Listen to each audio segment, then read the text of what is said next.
Bago sa saksi, isa pang katawan ang kumpirmadong nakita sa gumuhong gusali sa Angeles, Pampanga ngayong gabi. At ipag-ugnayan na sa lokal na pamahalaan ng Angeles City ang may-ari at contractor ng gusali. Mula sa Angeles City, saksi live si Jamie Santos. Jamie? Pia, wala pa ring tigil ang mga rescue team sa pagsasagawa nga ng search, rescue, retrieval at clearing operation sa ika-4 na araw matapos ngang gumuho ang 9 na palapag na gusali dito nga sa Angeles City, Pampanga. Gumagamit na rin sila ng jackhammer ngayong gabi sa kanilang operasyon para madurog yung malalaking tipak ng semento mula sa gumuhong gusali. Patuloy din nilang pinaghahanap yung mga pinaniniwala ang natrap sa ilalim ng guho. Pia, katatanggap lang natin ang impormasyon mula sa Unified Command. Alas 9 ngayong gabi nang may nakita ang mga responders sa loob ng gusali na katawan at nagpapatuloy ang isinasagawa nilang retrieval operation. Malalaking tipak ng semento, patong-patong na bakal at samut-saring debris. Ilan lamang ito sa mga nagpapahirap sa mga rescue team sa isinasagawa nilang operasyon sa collapse site. Ang ilan sa mga debris, kailangan pang mano-manong tanggalin at gamitan ng special tools bago tuluyang maalis ng mga heavy equipment ang mga bahagi ng gumuhong gusali. Mas naging maselan pa ang operasyon dahil hindi pa rin matatag ang ilang bahagi ng istruktura. Kaya dahan-dahan ang ginagawang paghuhukay ng mga rescuer upang maiwasan ang panibagong pagguho.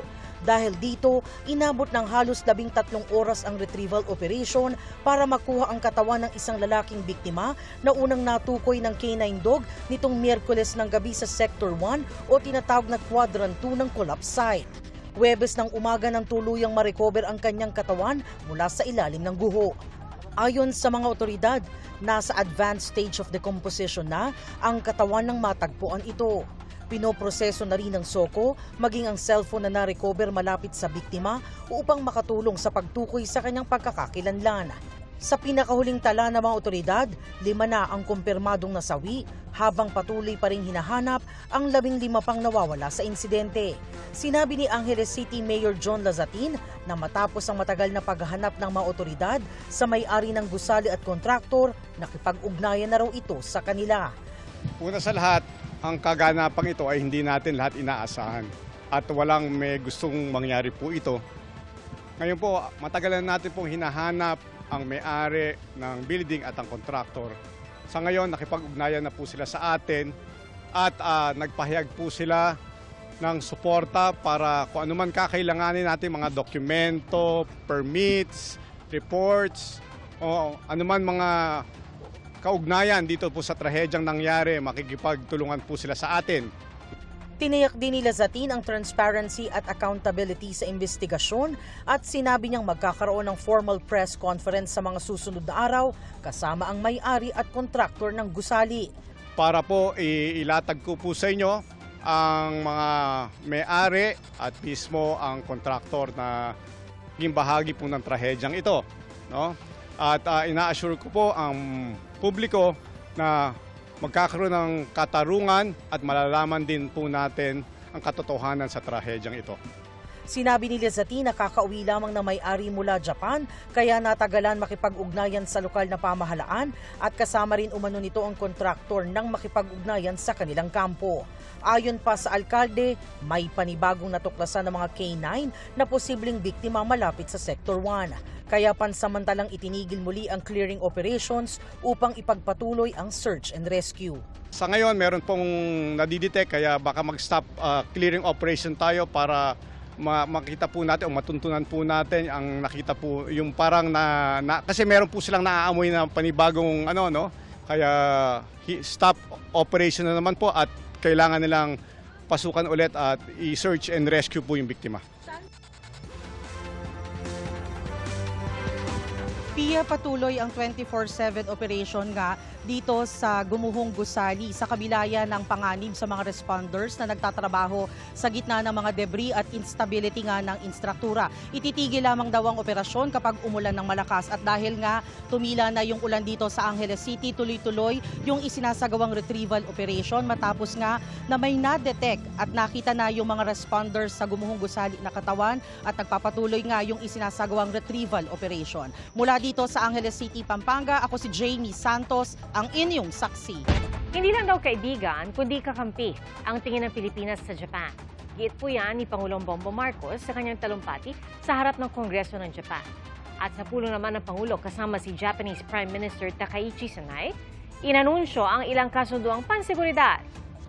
Saksi si Van Mayrina. Sa sabay na pagharap ni Pangulong Bongbong Marcos at Japan Prime Minister Takaichi Sanai, unang binanggit ng parehong lider ang pag-angat ng diplomatic relations sa Pilipinas at Japan sa mas pinalawak na comprehensive strategic partnership. Mga kasunduang pangseguridad ng kabilang sa mga inanunsyo, sisimulan na raw ang formal na negosasyon para sa General Security of Military Information Agreement. Mamadali na rin ang paggawad sa Pilipinas ng Abukuma-class destroyer mula sa Japan. Makakatulong daw ito sa defense cooperation at pagpapanatili ng rules-based maritime order sa gitna ng tumataas na tensyon sa rehiyon. These are very important steps to further strengthen our defense cooperation and to uphold a rules-based maritime order. They will enhance the mutual trust between our two countries. Sa kalakalan at pamumuhunan, isang tax convention ang pinirmahan para maiwasan ang double taxation sa pagitan ng dalawang bansa. Makakatulong daw ito sa pagpapaganda ng business environment at cross-border investment sa pagitan ng Pilipinas at Japan. Suportado rin ng Japan ang chairship ng Pilipinas sa ASEAN ngayong taon. Gayon din ang kandidatura ng Pilipinas para sa non-permanent seat sa UN Security Council. May mga kasunduan din ng mas maigting na kooperasyon sa agrikultura at fisheries, health services, human development, space development, at artificial intelligence o AI.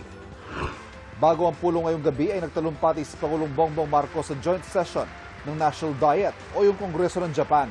Ipinaalala ng Pangulo ang lumalim pang ugnayan ng Japan at Pilipinas. Mula na magbalik normal ang diplomatic relations ng dalawang bansa, 70 taon na ang nakararaan. Anya, hindi lang kaibigan kundi katuwang at kakampi ang Japan na sumusuporta sa Pilipinas kaugnay sa tensyon sa South China Sea. This partnership finds concrete expression in our deepening defense and security cooperation through frameworks such as the Reciprocal Access Agreement, the Acquisition and Cross-Servicing Agreement, and Japan's Official Security Assistance Program, which supports the Philippines in enhancing its maritime domain awareness and defense capabilities. Magkakasunod ang business meetings ng Pangulo ngayong araw na ayon sa Malacanang ay nagresulta ng 56.3 billion pesos sa pangakong investment sa electronics at shipbuilding sa Pilipinas. Mahigit 10,000 raw ang malilikhang trabaho dahil sa pamumuhunan ito. Hiwalay pa dyan ang naunang $3.4 billion sa pangakong investment na bunga ng mga pulong sa mga business leaders in Japan. Japanese companies have long been part of the Philippine story. But today, I want to say this clearly. You are no longer just investors in our economy. You are the builders of our economy. Every time there's investments in the Philippines, no, it's not just the income that it provides to the Philippines, but it's also the jobs that it provides. Kahapon nasaksihan din ng Pangulo ang paglagda ng mga kasunduan ng mga pribadong kumpanya para sa pag-develop ng AI-powered smart city sa Makati. Meron din para sa digital finance at digital marketing. May hiwalay pang kasunduan para palawakin ang operasyon ng sikat na e-wallet platform at ang pakinabang dyan ng mga mamamayan ayon sa DTI, mas mabilis at mas maginhawang transaksyon para sa mga negosyante at consumer. Balik Pilipinas na ang Pangulo bukas. Mula sa Japan, ako si Ivan Mayrina, ang inyong saksi. Arestado ang isang kasambahay sa Quezon City matapos pagnakawan umano ang kanyang amo ng mahigit 2 milyong pisong halaga ng pera at alahas. Saksi si James Agustin. Akalaing simpleng pag-abot lang ng gamit ang nangyari sa labas ng gate ng isang subdivision sa Barangay Bagong Bayan, Quezon City nitong Martes. Ang lalaking kumuha ng puting paper bag, sumakay sa motorsiklo at umalis. Ang babaeng isa palang kasambahay, bumalik sa loob ng subdivision. Pero ayon sa pulisya, ito ang pag-abot umano ng mga ninakaw mula sa bahay ng amo ng babae. Natangay umano ang 1 milyong pisong cash at mahigit 1 milyong pisong halaga ng mga alahas. Base sa investigasyon namin, pinasok niya yung kwarto ng kanyang amo, dinistrangkan niya yung mga drawers kung saan doon niya kinuha yung mga pera at alahas. Pinipigilan siya na huwag gawin yun at ang ginawa niya, nag-lock siya ng pinto hanggang sa yung isang kasambahay niya bumalik muna sa kwarto nila na lingid sa kanya lumabas pala itong suspect, nadala na yung mga alahas at naibigay na dun sa lalaking nag-aantay sa labas ng subdivision. Tila hindi pa nakontento, bumalik pa ang suspect sa bahay para kunin ng iba pang alahas. Pero napigilan siya ng isa pang kasambahay. Tinawagan nito ang kanilang amo na nakipag-ugnayan sa pulisya. Arestado ang 31 anyo sa babaeng suspect na naharap sa reklamong qualified theft. 2016, doon na siya nagtatrabaho pero pabalik-balik siya. May mga 2 taon, aalis siya, tapos babalik din siya the following year hanggang sa kasalukuyan. Itong huling bumalik siya noong 2025. Depensa niya, sinunod lang niya ang utos na nagpakilala umanong amo niya. Ginawa ko yun base sa utos lang po doon sa cellphone na kausap ko po kay ma'am. Yung boses po ni ma'am. Ano sinasabi niya? Na punta ko sa kwarto niya, kunin ko daw yung mga alahas niya doon. Nagsasagawa ng follow-up operation ng pulisya para matukoy ang pagkakakilanlan ng lalaking pinag-abutan ng paper bag. Sa Cebu City, mistulang customer ang kausap ng isang tindera sa alahasan ng Martes ng hapon. Pero kita sa CCTV na mabilis itinago ng isang babae sa kanyang kaliwang kamay ang mga alahas. Hanggang sa isinilid niya ang mga ito sa kanyang bag. Hindi ito namalayan ng tinderang kausap noon. Ang 2 pang babaeng kasabwat pala ng suspect. Ayon sa may-ari, nasa 1 milyong piso ang halaga ng mga ninakaw na alahas. Ang nadala nila is nasa mga 3 o 4 na alahas. Makikita naman sa video kung paano nila ginawa yung diskarte nila na pinalipat-lipat lang sa kamay. Ayon sa tindera, nakasuot ng bandana at masa mga sospek. Naisumbong na ito sa mga pulis. Tinutugis na ang mga sospek. Ako si James Agustin, ang inyong saksi. Hindi po sang-ayon ng ilang eksperto at mambabatas sa pag-iit ni Senador Robin Padilla na force majeure ang tensyon sa gitnang silangan, ang kinuhaan ng China at Taiwan, pati na rin ang matinding klima. Pero ano nga ba ang force majeure na isa sa mga kondisyon para payagang lumahok sa sesyon ang isang senador sa pamamagitan ng teleconferencing? Saksi si Maki Pulido. Why are we railroading this process, Mr. President? Mainit ang debate ngayon sa Senado dahil gusto ng majority senators na payagan makaparticipate sa sesyon ng isang senador kahit hindi pisikal na nasa session hall sa pamamagitan ng teleconferencing. Bagay na mariing tinututulan ng minorya dahil maaari lamang daw ito kapag may national emergency tulad ng pandemya o kaya ay yung tinatawag na force majeure. Pero sa post ni Majority Senator Robin Padilla, ang tanong niya, hindi ba raw force majeure na may tuturing ang giyera sa Middle East na nagre-resulta ng terorismo sa iba't ibang parte ng mundo, pati na ang napipintong pagkadawit ng Pilipinas sa China-Taiwan conflict. Ang force majeure ay salitang Pranses na ang literal na translation sa Ingles ay superior force o kaganapang hindi inaasahan o mapigilan. Pinaliwanag ni Atty. Paulo Tamase ang ibig sabihin nito sa legal na usapin. Sobrang laki, labas sila doon sa kino-contemplate or kino-consider ng mga party sa isang agreement at therefore, normally, ang effect niyan pagdating sa mga obligasyon ay nasususpend yung kanilang mga obligasyon. Pagdating sa Senate rules, sinabi ni Senator Win Gatchalian na ang dahilang force majeure para mag-teleconference ang mga senador ay para sa mga pagkakataong hindi na makapag-convene ang Senado bilang isang body. If you read it carefully, it contemplates the entire Senate, hindi one person. Nakasulat rin dito very clear, which may prevent. So, ibig sabihin, hindi kami makakonvene. May super El Nino, pero pwede pa naman kami mag-convene. Yung gera na sa Iran, pero pwede pa rin naman kami mag-convene. Nangyari ito sa kasagsagan ng COVID pandemic. Hindi po makapagtrabaho ang Senado. Walang pupunta sa Senado without endangering their health. Hindi pwedeng pumunta sa Senado, baka po tamaan ka ng COVID. Kaya pinayagan voting by electronic. Sa kontekstong ito, dagdag ni Drilon, hindi dahilan ng giyera sa Middle East para hindi makadalo ng sesyon ang isang senador. Simpleng tanong, yun bang gera sa Middle East nakapigil sa isang senador na mag-attend ng session in person? Hindi naman hindi walang relasyon yun. Sabi ni Senator Risa Ontiveros, ang mga nabanggit na ehemplo ni Padilla ay mga dahilan pa nga kaya dapat pumasok sa trabaho ang mga senador. Yan na nga ang dahilan na dapat physically pumapasok kami at ginagawa ang aming trabaho. Ang daming nakabinbin na mga panukala para sa mamamayang Pilipino na dapat ginagawa namin in person. Sa isang post, sinabi ni Senator Ping Lacson na hindi ito force majeure kundi isang unforced error. Hinihingan namin ng reaksyon si Senator Padilla at iba pang majority senators kaugnay ng issue. Para naman sa mga nakausap namin, kahit nagmahal ang petrolyo at bilihin dahil sa gyera sa Middle East, tuloy ang pagpasok nila sa trabaho. Pag sa area po namin, talagang pinupuntahan namin. Nagagampanan naman po. Yun nga lang, medyo kinakapos sa budget. Mas maganda po umakapar sila face-to-face po para po mabigyan po solusyon po yung mga, lalo nga yung mga nangyayari ngayon sa Middle East. Ang hindi na nakapasok ng trabaho bilang domestic helper sa UAE ay si Rosemary. Nang pumutok ang gyera, umuwi na siya mula Abu Dhabi. Gawa po kasi ng gyera doon, ma'am, kaya ang kwan po ng pamilya ko, ma'am, mas gusto po nila na umuwi na lang po ako na safety. Ako si Maki Pulido, ang inyong saksi.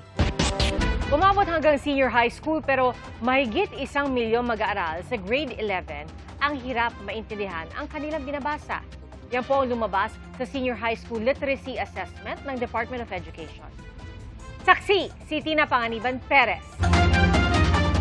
Nakakalungkot pero hindi na nakakagulat sa marami ang mga batang hirap makabasa. Pero paano kung high school na? Nakakabasa pero hirap intindihin ang binabasa. Ganyan ang halos 1,300,000 grade 11 students sa buong bansa. Nasa senior high school na o para mga tito at tita, ka-level ito ng mga nasa first year college na noong wala pang K-12. Yan ang lumabas sa March 2026 Senior High School Literacy Assessment ng DepEd na iniulat ng Second Congressional Commission on Education o EDCOM-2 sa isang hearing sa Kamara kanina. 1.4 million grade 11 students ang inassess. 1.3 million ang hirap umintindi ng binabasa. Only 12% of learners in the 11th grade level are independent learners or readers that are fully able to comprehend and understand as expected from their grade level what the outcomes or the information is supposed to be. Sa bilang na yan, halos 6 sa bawat 10 ang nasa frustration level o pinakamababang level o halos wala nang naiintindihan sa binabasa. Halos 3 naman sa kanila sa bawat 10 ang nasa instructional level o kailangan ng tulong ng guro para maintindihan ang binabasa. Sinisi ng isang party list group na mga guro ang sistemang tila nagbibigay insentibo kapag maraming pumapasa. Well, yan talaga ang nagpapakita nung kabuuang failure ng K-12 program. Systemic yung problema. Yung mga incentives at all levels from the individual, from the teacher level to the school level hanggang sa buong sistema para magtuloy-tuloy ang takbo ng sistema, kailangang ipasa. Pero hindi lang mga grade 11 ang may problema. 40% of all learners from across all grade levels still struggle in terms of their reading comprehension. Ngayong pasukan din magsisimula ang 3-term school calendar. Ibig sabihin, 3 grading period. Mas mahaba ang pagitan ng mga exam. Tina Panganiban Perez, ang inyong saksi. Posibleng pumasok sa Philippine Area of Responsibility sa mga susunod na oras ang bagyong may international name na Jangmi. Muli na mataan ang sentro nito 1,220 kilometers sa silangan ng Timog Silangang Luzon. At pagpasok sa PAR, tatawagin itong Bagyong Domeng. Sa datos ng Metro Weather, mababa pa ang chance nitong tumama sa kalupaan. Pero maaaring magpaulan ng trough o extension ng bagyo sa ilang bahagi ng bansa. Uulanin ang ilang bahagi ng Mindanao bukas ng umaga at lalawak ang sakop niyan pagsapit ng tanghali. Sa hapon, uulan din sa Ilocos Region, Central Luzon, Mimaropa, Western Visayas at Negros Island Region. At sa Metro Manila, posible ring umulan gaya ng thunderstorms na naranasan kanina.